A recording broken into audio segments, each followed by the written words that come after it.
오늘 주시는 하나님의 말씀은 잠언 7장 1절부터 5절까지 말씀입니다. 할렐루야. 오늘은 잠언 7장 1절부터 시작이 됩니다. 1절 말씀을 보면 이렇습니다. 내 아들아, 내 말을 지키며 내 계명을 간직하라. 원문은 이렇습니다. 나의 아들아, 나의 말들에 유의하며 나의 명령들을 네게 비축해 두거라. 이 잠언 7장의 전반적인 흐름은 1절 말씀에 있습니다. 주님께서 두 가지를 말씀하죠. 내가 너에게 하는 말, 그 다음에 내가 너에게 내리는 미츠바, 곧 명령.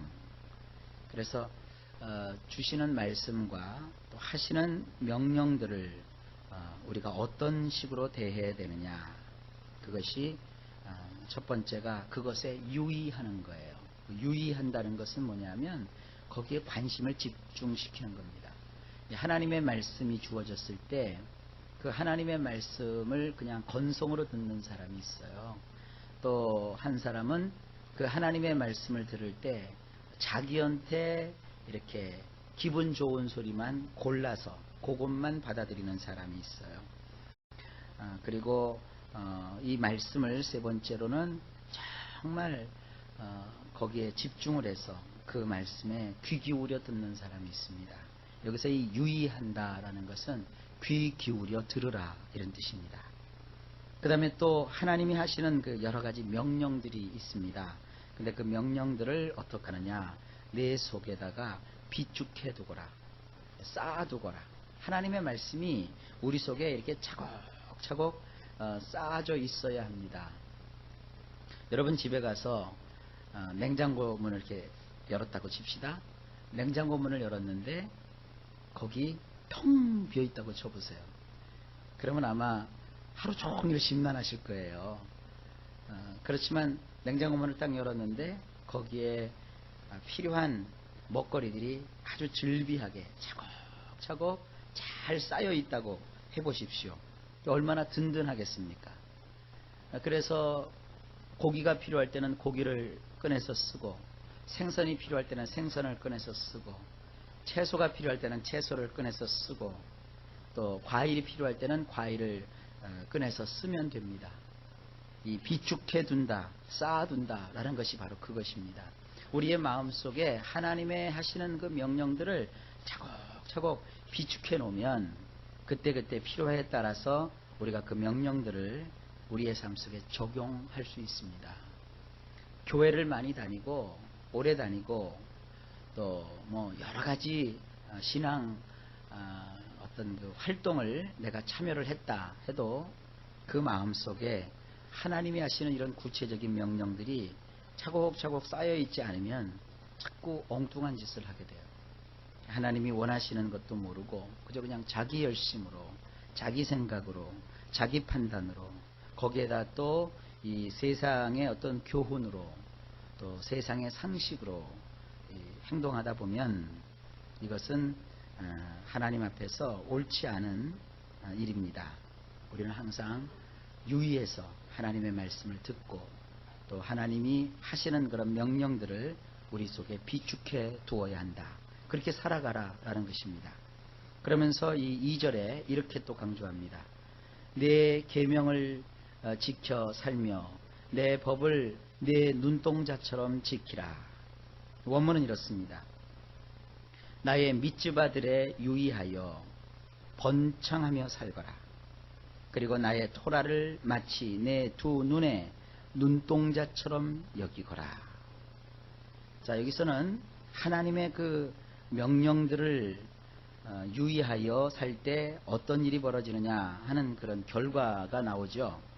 그 미츠바들을 유의하면 어떤 일이 벌어지느냐, 번창하며 산대요.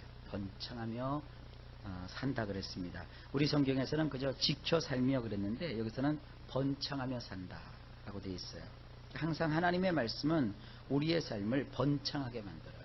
이 번창하다는 것은 말이죠, 외면적으로 보면은 물질적으로 풍요로워지는 것이고요, 또 하는 일이 형통한 것이고요, 내면으로 보면은 굉장히 그 마음이 윤기가 절절절절 흐르는 그와 같은 풍요로운 삶을 뜻합니다. 하나님의 말씀은, 하나님의 계명은, 하나님의 명령은 우리의 삶을 이렇게 이끄는 놀라운 효과가 있습니다. 그러면서 또 한번 반복해서 강조를 해요. 나의 토라, 나의 토라를 마치 내 두 눈의 눈동자처럼 여겨라. 우리 몸에서 굉장히 중요한 부분이 있다면 그것은 볼 수 있는 눈입니다. 눈을 구성하고 있는 이 눈동자처럼 우리가 이 하나님의 말씀을 그렇게 취급해라. 그래서 그 하나님 말씀을 통해서 세상을 보고 하나님 말씀으로 정말 너의 모든 것을 지킬 줄 알아라. 이게 맨날 듣는 말씀 같지만 아주 중요한 것입니다. 우리가 일생을 살아가는 동안에 하나님의 말씀보다 우리에게 더 가치 있는 것은 없습니다. 이 하나님의 말씀을 여러분들 두 눈에 있는 눈동자처럼 여길 수 있기를 바랍니다. 이게 지혜입니다. 그리고 이제 3절입니다. 이것을 내 손가락에 매며 이것을 내 마음판에 새기라. 원문은 이렇습니다. 그것들을 내 손가락들에 잡아 매거라. 그것들을 내 마음의 판때기 위에 적어 놓거라. 계속 지금 반복되고 있어요. 그러면서 계속 강조를 하는 거예요. 하나님의 말씀을 네가 유의하고 하나님의 말씀을 비축해 두라. 그러면 네가 번창하며 살 것인데 마치 그 말씀을 어느 정도 가치로 여기느냐, 내 두 눈에 있는 눈동자처럼 여겨라. 그리고 그것들을 네 삶 속에 얼만큼 가까이 둘 것이냐면 네 손가락들의 그 토라 그리고 그 밑지발을 꽁꽁꽁꽁 이렇게 묶어두라는 거예요. 우리가 하루에도 손을 안 쓰는 날이 없지 않습니까? 그러니까 항상 우리 일상생활 속에서 하나님 말씀을 적용하며 살아가라, 그겁니다. 그리고 우리 마음속에 일종의 이렇게 칠판처럼 판때기가 있는데 그걸 이제 우리 성경에서는 마음판이라고 했어요. 저는 이걸 그냥 판때기라고 번역을 했어요. 우리 마음에 이렇게 게시판이 있단 말이에요. 거기에 하나님의 말씀을 적어두라는 거예요. 그러니까 우리 속에서 그 하나님 말씀을 지워버리면 안 됩니다. 생활이 어렵다고, 삶이 힘들다고, 정말 이 세상에서 돈 벌기 위해서 내가 몰두한다고 잠시 하나님의 말씀을 접어두렵니다. 그렇게도 하지 말라는 거예요. 항상 우리의 마음을 쓰고 살지 않습니까? 생각을 하고 살지 않습니까? 우리의 속사람, 여기서 이 마음이라고 하는 것은 우리의 속사람을 가리켜요. 우리 내면의 사람 속에 항상 하나님의 율법, 하나님의 명령을 거기에 적어서 너희가 기억하고 그렇게 살아가라, 이겁니다. 하나님의 말씀을 나의 인생 속에 아주 중요한 요소로 이렇게 여겨라, 그런 말씀입니다. 자, 이번에는 그 말씀과의 관계가 나옵니다. 4절입니다. 지혜에게 너는 내 누이라 하며 명철에게 너는 내 친족이라 하라. 원문은 이렇습니다. 지혜에게 너는 나의 누이라고 말하며 깨달음에게 친척이라고 부르거라. 이 지혜, 하나님의 말씀을 통해서 얻을 수 있는 이 지혜, 이 지혜를 너는 나의 누이라고 말해라.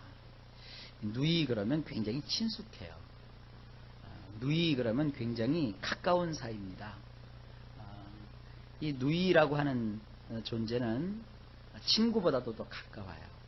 그리고 어렸을 적부터 함께 이렇게 성장해 오면서 한 가족에서 살아가요.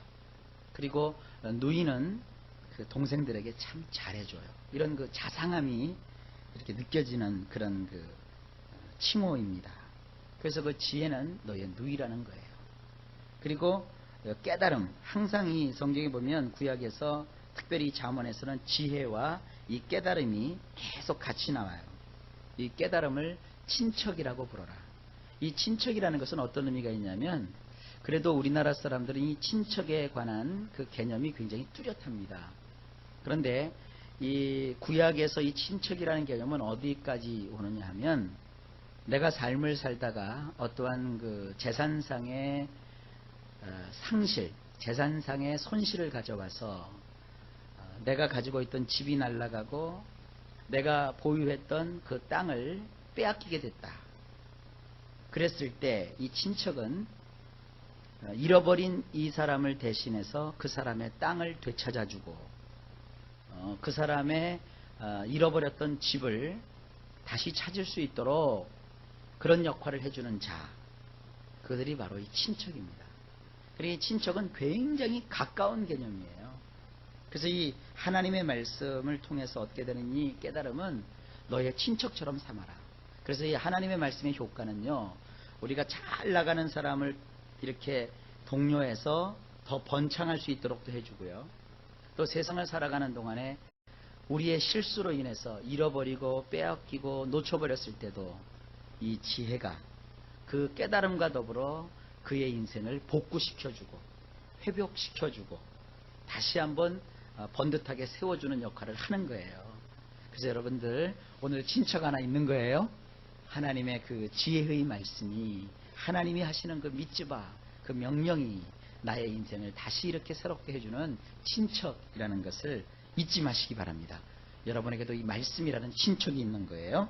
마지막으로 5절을 보면 이렇습니다. 그리하면 이것이 너를 지켜서 음녀에게 말로 호리는 이방 여인에게 빠지지 않게 하리라. 원문은 이렇습니다. 너를 낯선 여인에게서 지켜줄 것이며 이방 여인의 그 미끈거리는 말들에서 벗어나게 할 것이니라. 또 한 번 얘기합니다. 이 잠언에서 이 낯선 여인 혹은 이방 여인, 이것은 그저 단순히 어떤 여성만 가리키는 말이 아니라 이 세상이라고 여러분들이 생각하라고 제가 말씀을 드렸습니다. 이 하나님의 말씀, 하나님이 하시는 그 명령은 우리를 이 세상에서 우리를 지켜줍니다. 그리고 이 세상에는 미끈거리는 말이 많잖아요. 사기치는 말, 우리를 자꾸 이 진리에게서 멀어져 가게 하는 그런 말, 이 미끈덩거리는 말, 우리를 이렇게 잘못된 길로 끌고 가면서도 굉장히 그럴듯하게 포장해서 그것으로 이끌어가는 이와 같은 세상의 구설에서 우리를 벗어나게 해줄 수 있다는 것입니다. 자, 이 하나님의 말씀, 또 하나님이 하시는 이 명령이 얼마나 소중합니까? 이 잠언 전체를 보게 되면요, 이런 구절이 계속 삽입이 돼요. 아주 중요한 교훈과 인생의 지혜를 말씀하시면서 자꾸 중간중간에 유의해라, 이것을 너희 속에 쌓아두거라, 자꾸 그렇게 하거든요. 요것만 하고 마칠게요. 여러분, 요즘 컴퓨터 시대 아닙니까? 컴퓨터에는 두 가지 기능이 대표적으로 있어요. 하나는 저장되어 있는 것을 검색해서 내가 볼 수 있는 기능이 있고요. 또 한 가지는 내가 생각하고 있고 내가 가지고 있는 정보를 그 컴퓨터에 저장시키는 기능이 있어요. 그런데 이 컴퓨터를 사용하시는 분들은 잘 모르겠지만 컴퓨터는 자동 저장 기능이 있어요. 그래서 문서 같은 것도 이렇게 작성하다가 보면 자동으로 그 여지껏 작성했던 것들이 저장이 되고요. 또 인터넷 같은 걸 할 때 보면 어떤 사이트 같은 데 방문을 하잖아요. 그러면 어디에 방문했고 어떻게 했는가가 그 컴퓨터 안에 이렇게 보이지 않는 숨겨진 파일로 저장이 돼요. 그래가지고 이 컴퓨터로 작업한 것은요, 거기 다 자료가 남아있게 돼요. 그걸 지워도 남아있어요. 여러분, 가끔 그 뉴스 같은 거 보면은 무슨 검찰에서 어느 회사를 조사하기 위해서 압수수색을 할 때 컴퓨터를 통째로 들고 오잖아요. 그러면 그 회사에서 그 비리를 저지른 사람들이 컴퓨터에 저장했던 것을 막 지우잖아요. 근데 컴퓨터는요, 한번 저장시켜 놓으면 그 지워도 지워지지 않는 게 있어요. 그러니까 조금 어떤 프로그램을 돌리면요, 그 컴퓨터 하드디스크에 감추어져 있고 저장되어 있었던 것들이 다 흔적으로 남아 있어요. 그래서 그걸 나중에 보면 다 복구를 시킬 수가 있어요. 그러니까 컴퓨터를 일단 켜서 사용할 때는 그 사용 기록이 다 남아요. 똑같습니다. 이 하나님의 말씀을 우리가 이렇게 읽고 듣고 또 그 말씀을 사모하다 보면 우리의 뇌리 속에, 우리의 삶 속에 그 말씀이 우리가 잊어버린 것 같아도요, 다 속에 남아있어요. 남아있어서 정말 중요한 때 그 말씀들이 어떻게 됩니까? 다 살아나요. 교회 다니면서도 이렇게 주일날 하루 와서 예배 드리는 분하고 새벽에 와서 졸면서도 계속 말씀을 듣고 또 하나님 말씀을 항상 이렇게 읽고 하는 사람들 속에는 나는 잊어버린 것 같고 나는 지워진 것 같아도 우리 속에 그것이 다 이렇게 내재되게 되어 있어요. 그래서 아주 결정적인 순간에 그것이 우리를 지켜주고요. 그것으로 인해서 우리가 거기서 위기에서 벗어날 수가 있는 것입니다. 여러분, 그러므로 이 하나님의 말씀을 정말 유의해서 이 말씀을 듣는 일을 소중히 여기시고 이 말씀을 여러분 속에 저장해 뒀는 일을 아주 귀하게 여기셔서 하나님의 말씀의 축복을 누림으로 여러분도 2절에 있는 것처럼 번창하며 사는 축복의 역사가 있기를 예수님의 이름으로 축원합니다.